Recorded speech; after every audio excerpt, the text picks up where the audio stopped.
Deuteronomy 32. New Song of Moses. Jeshurun. Who's that? That's Jerusalem. J-E-R, capital U, capital S, capital A, USA. J-E-R-U, capital U, capital S, capital A, L-E-M. That's Jeshurun today. Jerusalem's supposed to be God's people, but they've waxen fat. Verse 15, Deuteronomy 32. But Jeshurun, this wicked apostate church in the in the center of the universe, supposedly in USA, right? This godly country has waxen fat. The whole nation has gone astray. They never even took hold of the covenant in the first place. They don't even know what the gospel is. USA, and then this Jerusalem, the land of Judea over there, which you call Israel, will be destroyed. And it's going to happen first. It's going to be assigned to all the people. Jeshurun waxed fat. If you're in Judea today, flee from that place, because there is no peace so long as that woman, that witch Jezebel, is running the show, along with all those Ahabs who tickle your ears, tell you what you want to hear. You've waxen fat. But Jeshurun waxed fat and kicked. Thou art waxen fat, hippie Christmas TV, Jesus Prosperity Church in Mystery Babylon.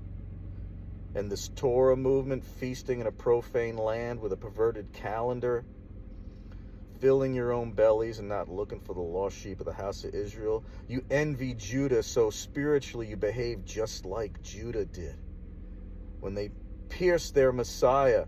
That's what you do every day when you're feasting. That's what you do every day when you observe that evening to evening polluted Sabbath, that Babylonian polluted Sabbath. You constantly mix the profane with the holy and the holy with the profane. You've waxen fat, Torah movement, with your Zeet Seats and your Paleo Hebrew and your serpent seed doctrine, and not making a distinction between the law of life and liberty and the law of sin and death. You've waxen fat, tolerating that woman Jezebel, trading in those pagan, idolatrous, hippie Christmas TV Jesus feasts and pagan holidays for the biblical feasts, which you're doing on all the wrong days, at all the wrong times, for all the wrong reasons.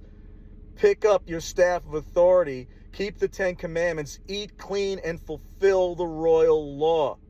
Because Abba Yah, Yehovah, he desires mercy, not sacrifice. He desires that you go fulfill the royal law, that you love your neighbor as you love yourself. Leviticus 19, 15 through 18. It's right there in the Torah, but you missed it.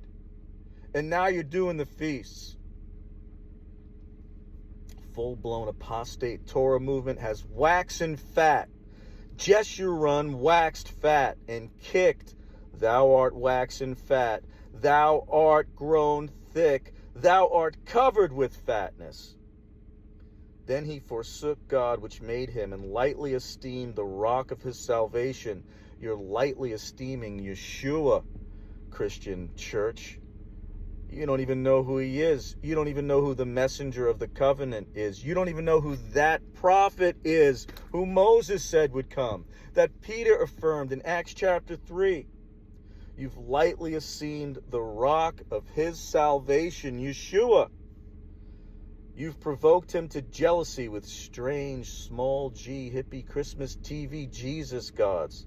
With abominations provoked they him to anger. Same thing with this Torah movement, thinking that it's going to figure out the calendar that God confounded for a reason, thinking that they're going to restore a language that God has confounded for a reason. You've sacrificed unto devils, not to God, to small g gods whom they knew not, to new gods. That's hippie Christmas TV Jesus, given to us by Rome. 321 AD, they changed the Sabbath day, and then they changed his name. That came newly up, new gods. 45,000 different denominations, Calvinism and being a Lutheran or a Presbyterian. All those are traditions of men.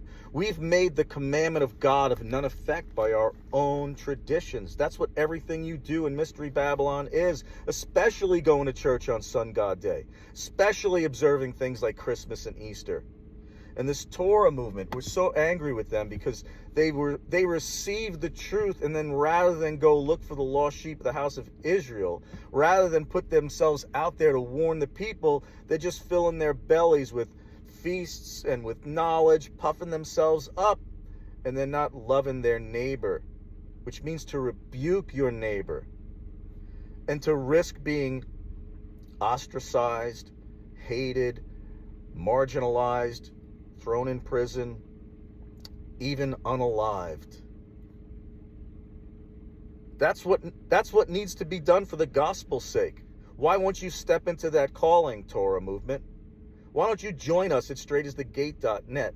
Instead of feasting in a polluted land, why don't you get busy fulfilling the royal law and preaching the basic instructions from Acts 15 for the Gentile converts, which this is we have a world full of Gentile converts now. Don't you see that? Don't you know that the lost sheep of the house of Israel was scattered to the four corners and devoured by the Gentiles as punishment, and now are rising up in the last days according to the election of grace? And that includes so many of our supposed brothers and sisters in the apostate church who've had their conscience seared with a hot iron, but we ought to warn them, because perhaps when the judgments are in the earth, as it says in Isaiah 26, that then they'll realize what righteousness is, which is to keep the covenant. And so that Deuteronomy 4:29-31 would come to fruition, and many would repent and not forsake the holy covenant. The whole world's at rest for a reason. It's because the only ones left are going to be keeping that covenant and that seventh-day Sabbath rest holy. They'll be at rest. The children of God who remain and endure to the end will be finally at rest when everybody's keeping the holy covenant, including the seventh-day Sabbath. This is good news. Don't rail against God's holy commandments and his everlasting covenant. Of the rock that begot thee, thou art unmindful, and hast forgotten God that formed thee. You have. Christmas TV Jesus is now God. You've forgotten the God that formed you. Romans 1 is well underway, and we were born in the great falling away. And so you're worshiping the creature more than the creator. Of the rock that begat thee, thou art unmindful, and hast forgotten God that formed thee. And when the Lord Jehovah saw it, he abhorred them. That's you and me today. That's why we must repent. Because of the provoking of his sons and of his daughters. Those are his servants. Those are his servants. Shall he not visit for these things? You've waxen fat. Jerusalem has waxen fat. Now go read Jeremiah chapters 3 to 9. You know, while you're at it, read chapter 10, because that's all about these pagan holidays that we have adopted from the heathen, and now it's thousands and thousands of years and many generations later. But yes, Jeshurun has waxen fat and is not mindful of the God that formed them.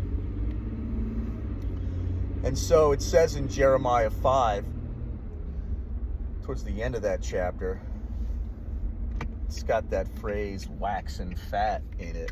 It's talking about us today. We've waxen so fat that people think that it's